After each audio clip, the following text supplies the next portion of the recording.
The calamity is one of the deadliest things in the lands between life and death, for it has no cure, no remedy, no recipe for survival. Rich, young, old, the natural disaster known as misfortune does not discriminate, and it can strike at any given time, causing catastrophe and often taking your life. To understand where it all began, we have to go below.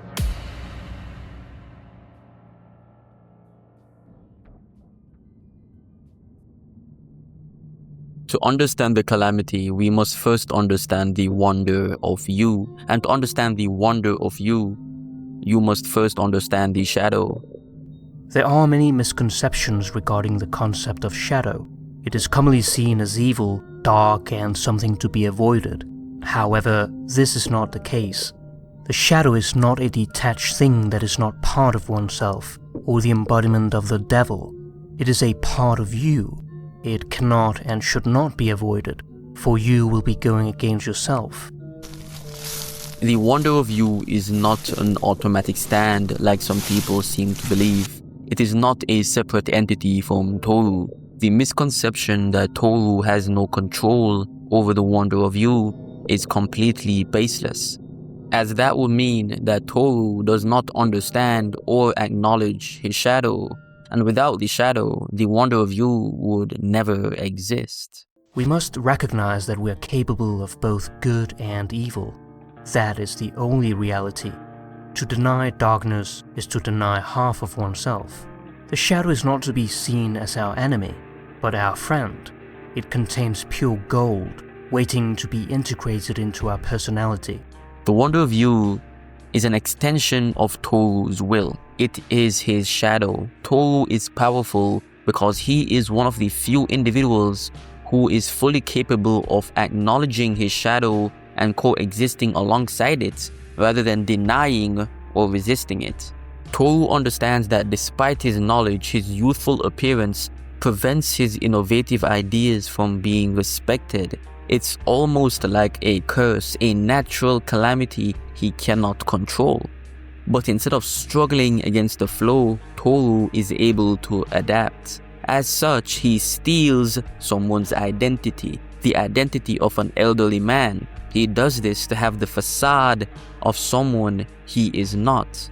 Toru lives a double life because he cannot accept himself, or rather because he cannot afford to accept himself. Because if he does, he won't be able to save his species. Hence, his shadow takes the face of someone who can do this, who can live this life, someone who can help his species progress further through medicine. That is why his stand, the wonder of you, seems to be so different from Toru himself, when in reality they are one in the same.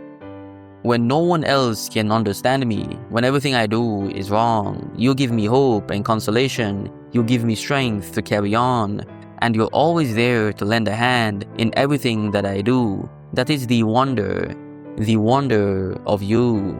The wonder of you is Toru's partner in crime, an extension of himself. His ability to accept his shadow and manifest it into his standability is what makes him so powerful. That no matter what he does, his shadow is always there to lend a helping hand. When no one can understand Toru or his ideas, wonder of you gave him hope and consolation. It gave him strength to keep going, to keep succeeding, to keep taking the necessary steps needed to produce the medicine that will save his entire species of people. So now that we understand the basics of WOU, before we speak of the calamity, we have to first fully understand the character of the man behind the stand. Villains often show their attractive side before their repulsive one. They are capable of mirroring what is seen as most charming in society in order to win people over and accomplish their goals.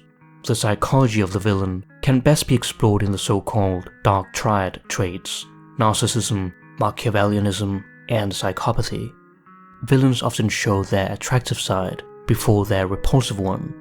This duality is enabled by a mask, what psychology would call a persona, a constructed identity used to navigate society. Yoshikage Kira blends in not out of fear or necessity, but for profoundly selfish reasons. to preserve his identity while he indulges in his personal lusts at the cost of destroying hundreds of lives. His performance of normalcy is purely instrumental. In his case, labeling him as evil is both easy and objective, as the mask exists solely to serve his own gratification. Toru, however, is not so simple. While the act of blending in, falsifying the self to conform to social expectations is often viewed with suspicion, it is not inherently immoral in all cases. Individuals adopt personas for countless reasons: survival, safety, belonging. Deception alone does not mean you deserve to be seen as bad. This is where the rock humans complicate the moral framework, because unlike Kira, they blend into human society out of necessity. Without blending in, they simply cannot survive. The will to live and the will to exist in the first place is never evil. Toru's use of a persona then is not rooted in indulgence but in function, tied to the continuation and livelihood of his species. His mask is not merely personal, but it is of a system. As a result, Toru occupies a far more ambiguous moral background, not a villain defined by private or personal desire, but one shaped by biological inevitability, something that serves as a structural conflict. Nobody understands Toru. When it comes to the depth as an antagonist, Toru provides so many layers to work with. However, because of how he is written and his limited screen time, people find it hard to understand that. To understand Toru, you must first understand the Steel Ball Run and Funny Valentine. Both Valentine and Toru have similar goals. Valentine wants to collect the Holy Corpse for the betterment of his country, a country that he is the leader of, because he believes in himself and that his version of patriotism to be the most pure and effective.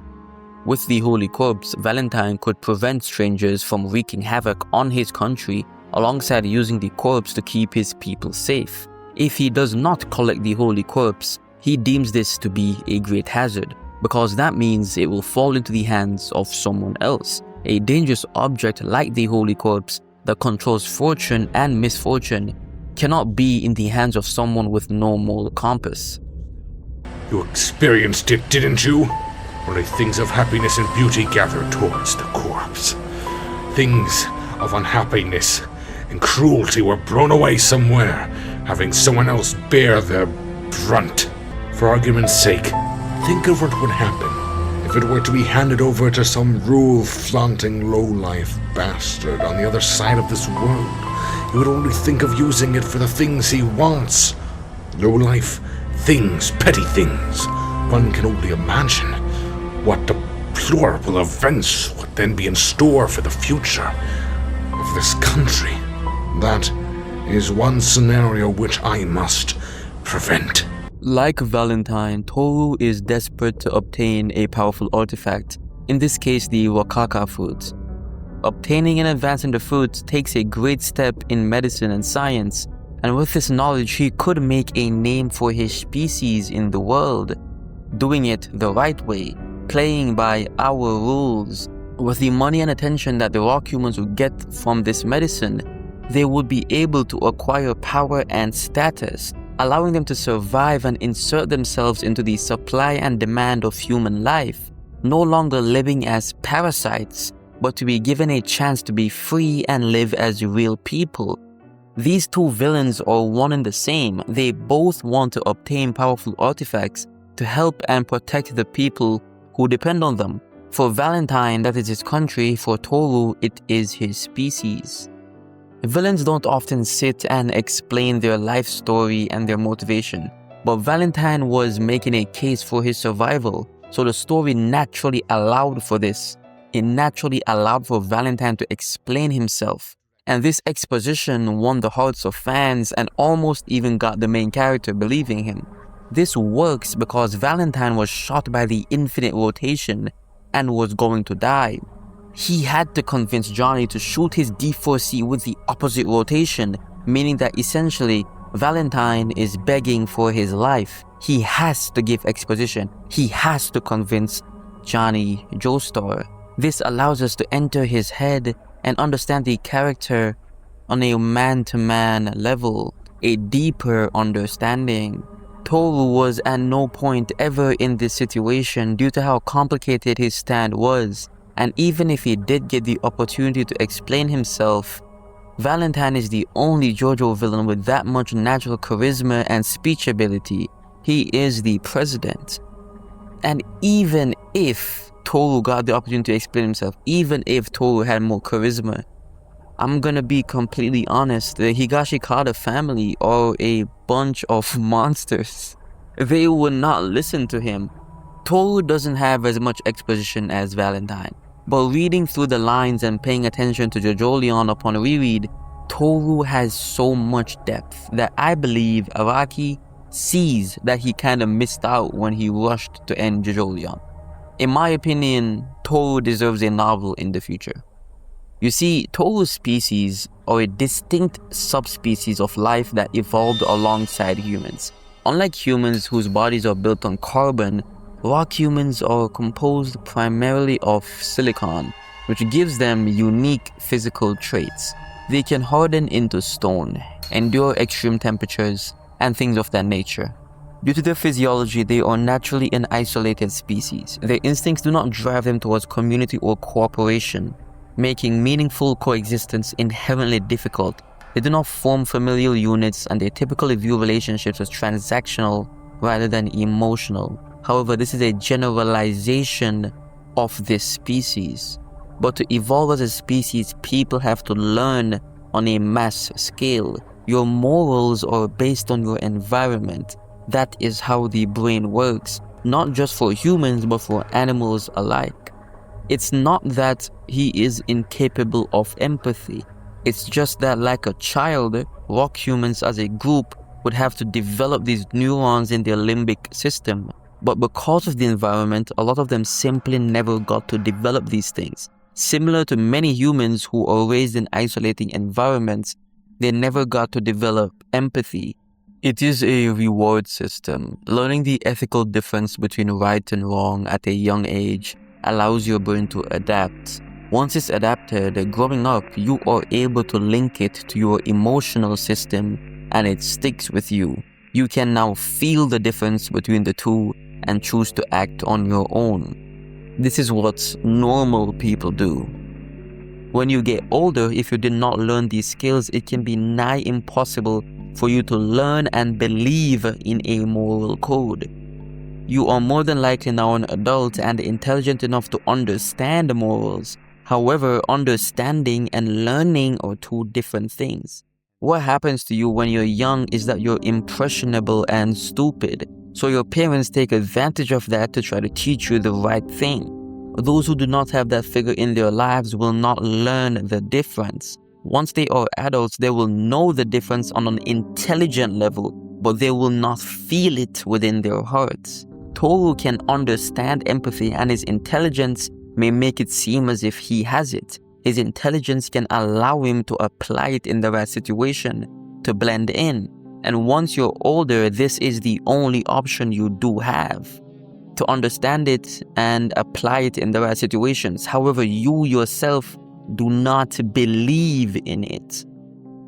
This is how many sociopaths and psychopaths tend to exist. However, it is not a sin to exist. It is not your fault you were born into a situation without parents or without a good figure in your life to guide you down the right path.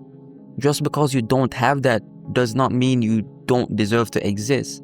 Despite who you are or how your species is perceived, you deserve to exist. Yes, rock humans are naturally antisocial creatures, but that is because they were never allowed to evolve and develop social skills due to not being able to fit in with humanity. Rock humans can feel emotions, they can feel empathy, they can have individual goals and dreams. It's just not common. No matter the species, there is no ultimate good nor is there an ultimate form of evil. If there is a group of rock humans who are unempathetic and psychopathic, there is a group of them who are fated by the laws of the universe to be empathetic and loving. There are dogs who bite and those who don't. There are men who rape and those who don't. There are people who kill and those who don't. Rock or no rock human, this is the flow of life. This will never change. This is the natural flow. No species is inherently evil and does not deserve to exist. Toru's life is defined by this flow of life. So, instead of fighting it, he blends in with it.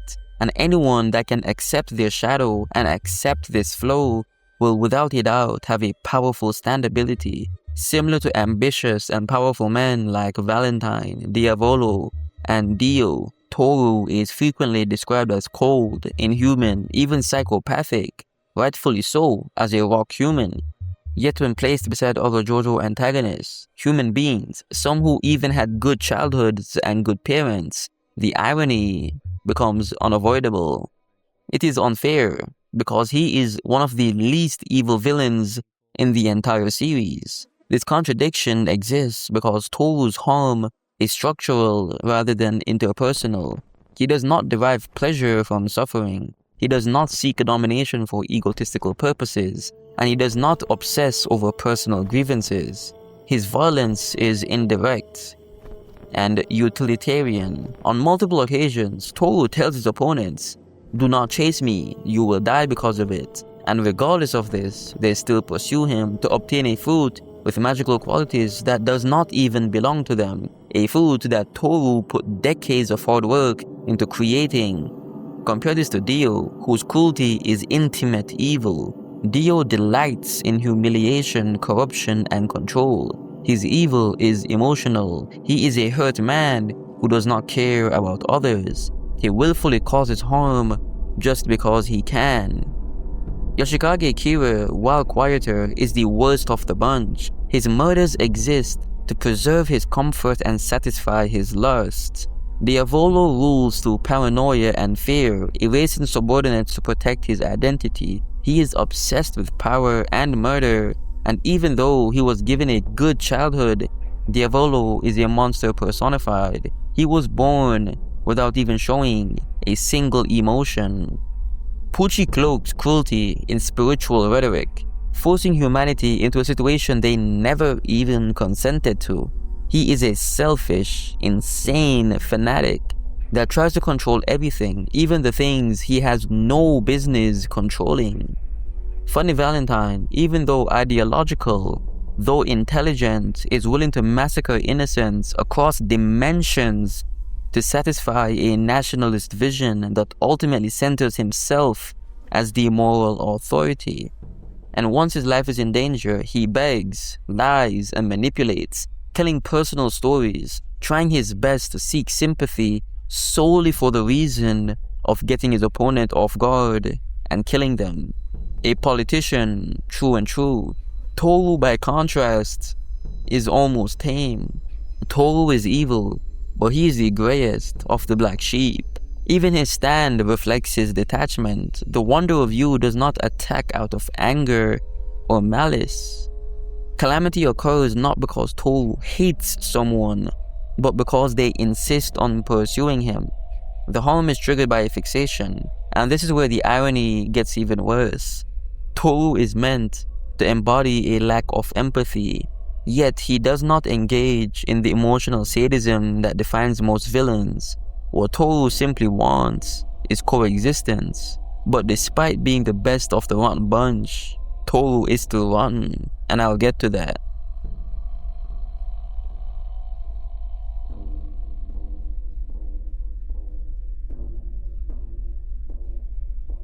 Toru's character demands moral clarity without moral flattening. Moral flattening is the dangerous habit to treat distinct, unequal moral actions as equivalents. A man can speak to a 15-year-old girl online, realizes that she's 15, and despite knowing this, sends 2 more not sexual but flirtatious messages before regretting it and blocking her. Technically speaking, yes, this man is a groomer. Yes, he is a weirdo. But in scenario B, we have a groomer who speaks to a 13-year-old girl, manipulates her, kidnaps her, tortures her for years sexually, then decides to leave. He is also a groomer. Both men are groomers, and moral flattening will make it seem as if they're both equally evil. But in reality, they are not. And to say that they are is a huge problem, because while the first act can be somewhat reversed and fixed through help and accountability, there is no hope once you pass a certain threshold like our scenario B. And to equivalate scenario A and scenario B causes a huge problem, because now the man in scenario A is going to believe that, oh, I might as well do scenario B if people are going to see me the same way regardless. It is a huge issue, and in Toru's case, grooming is wrong in every form, and what he does to Yasuo qualifies as grooming. That fact should never be obscured or minimized. However, acknowledging wrongdoing does not require pretending that all predatory behavior is identical.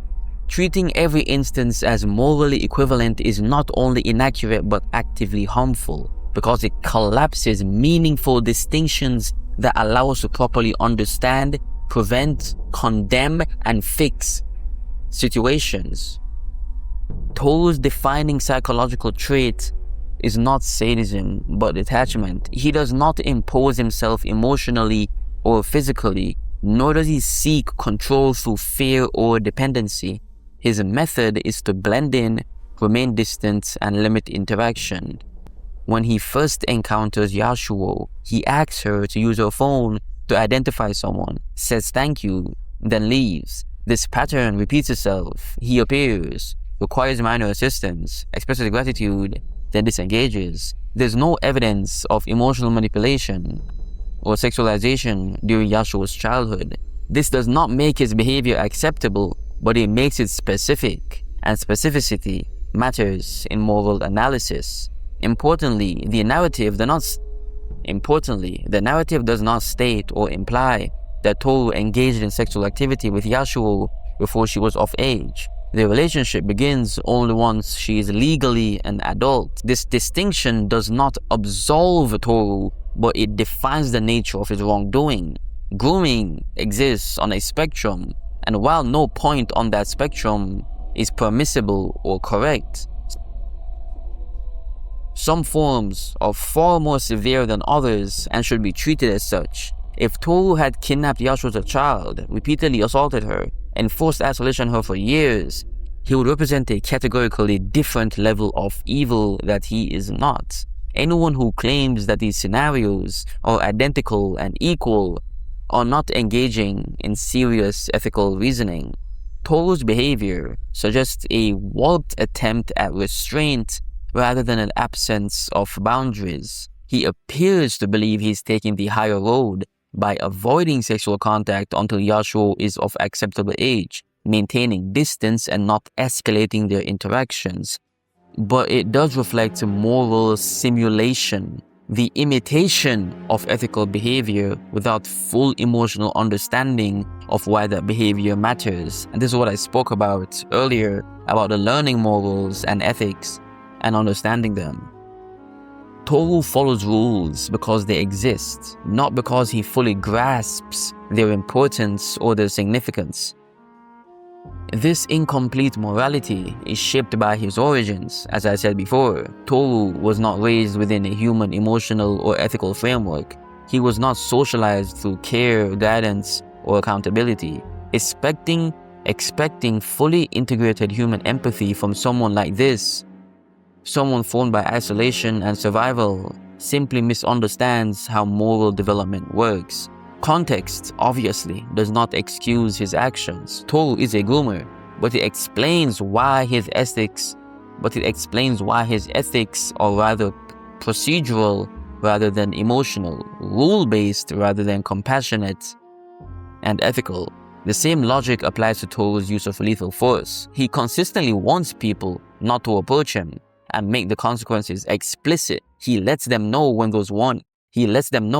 and those warnings are often ignored, and the resulting deaths are framed as reactive rather than Toru being simply predatory. This does not make the violence necessarily clean, but it aligns with a character who prioritizes distance and deterrence over pure domination and cruelty. Toru is simply doing the same thing Valentine did on a smaller scale. He's trying to help his people. My life is a story of the self-realization of the unconscious. Everything in the unconscious seeks outward manifestation, and the personality too desires to evolve out of its unconscious conditions and to experience itself as a whole. Life has always seemed to me like a plant that lives on its rhizome. Its true life is invisible, hidden in the rhizome. The part that appears above ground lasts only a single summer, then it withers away, an ephemeral apparition. When we think of the unending growth and decay of life and civilizations, we cannot escape the impression of absolute nullity. Yet I have never lost a sense of something that lives and endures underneath the eternal flux. What we see is the blossom, which passes, the rhizome remains. In the end, the only events worth telling are those when the imperishable world erupted into this transitory one. That is why I speak chiefly of inner experiences, amongst which I include my dreams and visions. These form the prima materia of my scientific work. My life is a story of the self-realization of the unconscious. When everything is over, all that will remain are dreams and memories. This is not a man who's being sentimental. It's a man who has no respect for those around him. Jobin had goals, dreams and things that he wanted to accomplish for his family. Toru took that away from him. And when it was all said and done, all that was left of Jobin were his unaccomplished dreams and the memories, not even of who he is, but of who he was trying to be, and was unable to become. He sees it as disrespect because Toru truthfully does not respect humans or the humanity of memories and what it means to people. For someone who has been alive for that long, it only makes sense that he has this worldview. He is quite literally untouchable. No matter how many memories and dreams people have, they have never been able to defeat him. Jobin's death is written in a really sad and fucked up way. Can the heat burn the calamity away? No, it can't. It never could. And Jobin isn't the first who failed to beat the calamity. In the end, the only events worth telling are those when the imperishable world erupted into this transitory one. That is why I speak chiefly of inner experiences, amongst which I include my dreams and visions. These form the prima materia of my scientific work. They were the fiery magma out of which the stone that had to be worked was crystallized. Recollection of the outward events of my life has largely faded or disappeared, but my encounters with the other reality, my bouts with the unconscious, are indelibly graved upon my memory. In that realm there has always been wealth in abundance, and everything else has lost importance by comparison. Outward circumstances are no substitute for inner experience. Therefore, my life has been singularly poor in outward happenings. I cannot tell much about them, for it would strike me as hollow and insubstantial. I can understand myself only in the light of inner happenings.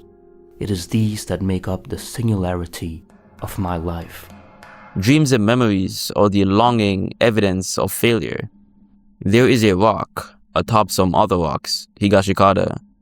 What that rock witnesses: clear skies, rainbows after storms, mist, the beacons of lighthouses, migratory birds and gulls, plants, memories of the landscape, escape from those scenic cliffs. It is only dreams and memories. But what about the dreams and memories of all of you? Defeat or victory means nothing to that rock atop those cliffs. This is not poetic reverence, it is mockery. Toru positions himself as the one who endures when they fail, they fall, they die for stupid reasons deeply rooted in humanity. Whether it be plain righteousness or trying to play hero, humans die for many reasons. And the number one reason why Toru is this confident that he will endure and overcome is because he always has. He has the wonder of you. He has accepted his shadow and weaponized it while others fight themselves and in return latch onto others and their ideals because they're not comfortable with who they are. They cannot accept their shadow self. When he asks Jobin's mom what remains after her son lies dead in blood, he is not trying to be fake deep. He is asserting the worldview he has had for years. In his worldview, to leave behind dreams is proof that you failed to actualize them. It is the evidence of your failure as a person. Whenever Toru speaks of dreams to Yasuo, he is literally saying, you lost, you're not worth my time, just leave. It's not that he has affection for her. The strongest evidence of Toru's character is the fact that he does not truly care for Yasuo. His voicemail, overflowing with nostalgia, regret, and emotional language, occurs precisely when Yasuo is moving closer to uncovering the truth of Toru's identity. Him doing this is him directly disrespecting Yasuo because he's someone with no respect for dreams and memories. But he knows that humans often cling to these stupid ideals. Thus, him using them to nostalgia bait her back into loving him is direct evidence that he does not respect her one bit. Unfortunately, however, for Toru, this comes around full circle. Toru admits that once he takes the fruit, he is going to leave this area. However, he was not able to do so. Toru tries his best, but even with the help of his shadow, he could not win, as in the end, all by himself, Toru dies.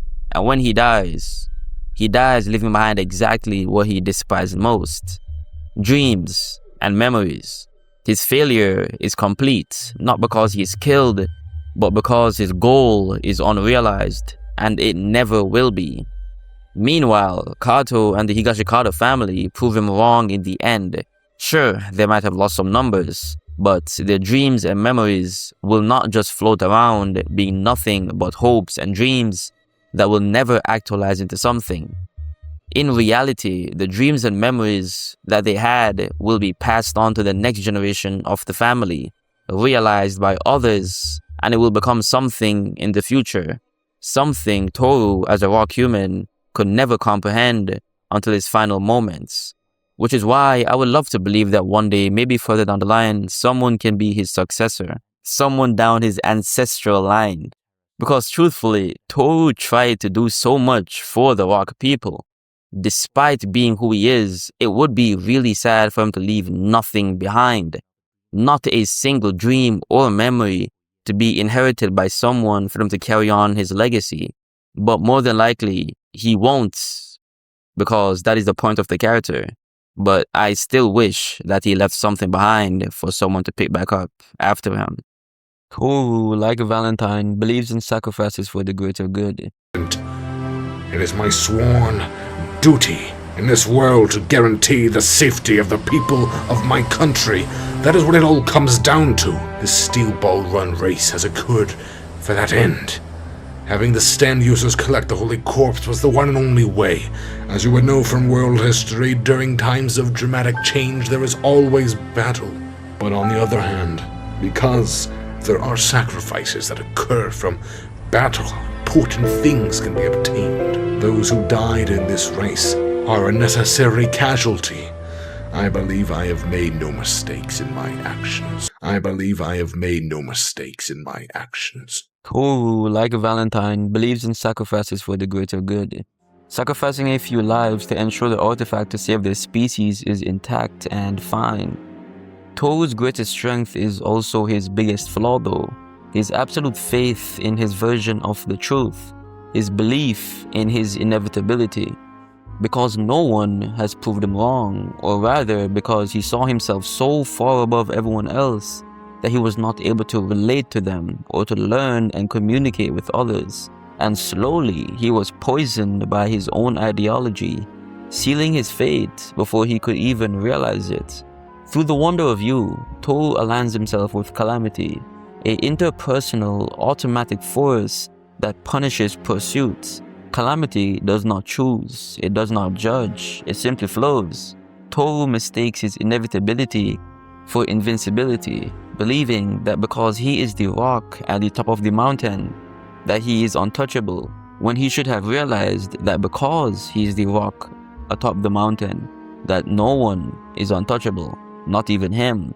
He saw other rocks and their struggles, and instead of realizing that anyone can be a victim of calamity, he came to the realization that everyone but himself could be a victim of the flow, and thus putting himself into the flow of failure without even realizing it. Nothing remains of Toru. No one inherits his will. No one continues his project. No one remembers him with meaning. The rock humans do not mourn him. The humans never knew him. The hospitals will discard his identity, and even his philosophy will die with him. He will disappear. And this is not just ironic, but it is a consequence due to his ignorance. Tolstoy had always thought the meaning of life and death would come to him, that he would find it eventually. But now it became clear this wasn't going to happen. These questions came up over and over in his mind. In the confession, he compares them to tiny black points.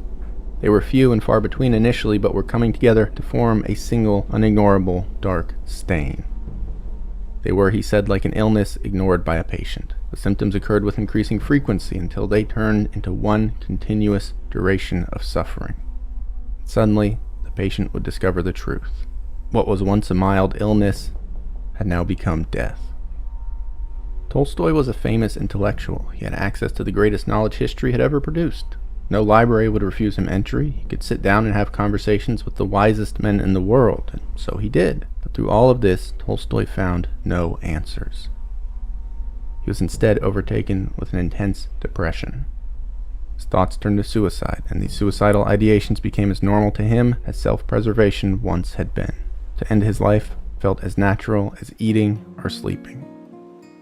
To prevent himself from taking his own life, Tolstoy removed all the ropes from his room. He stopped hunting with a gun. In the confession, Tolstoy likened this time to having climbed a mountain. He was as successful as he could have ever been. He had reached the summit, expecting a wondrous view. Instead, he stood there like a fool, having found only an empty wasteland. In time, Tolstoy found himself with a new conclusion. Not that he didn't have the answers to life and death, but instead that these questions simply didn't have answers. That these questions simply didn't have answers. Toru does not see dreams and memories as proof that life mattered. He sees them as what is left when nothing was accomplished. To him, they are residue, evidence of failure, not meaning. In the same way that Tolstoy reached the summit of his life, only to find an empty wasteland, Toru looks at beauty, nostalgia, and longing and dismisses them as useless, precisely because they cannot be converted into progress or survival. But this is where Toru's worldview quietly collapses. The empty wasteland isn't actually empty. It is beauty, it's just that he couldn't see it. By stripping dreams and memories of value, he does not escape the meaninglessness that he himself creates. He reduces life to function alone, and in doing so, turns existence into something barren and mechanical. Dreams and memories are not proof that life failed. They are proof that life was lived. To deny them is not clarity or strength, it is resignation. It leaves Toru, like Tolstoy, at the summit, standing in a self-made wasteland, having mistaken emptiness for truth and survival for a purpose. Hello everyone, and thank you for watching. This channel is not monetized. I make no money from these videos. If you would like to support me, simply clicking the first link in the description and giving my book a read would mean so much to me, as it's a story that I have been crafting my entire life. It's a psychological horror with strong themes and unique writing. Regardless, if you're more so a fan of philosophy or just a fan of my videos, join the Discord down below and check out my second channel where I speak about in real life topics. Thank you so much for watching and have a great day.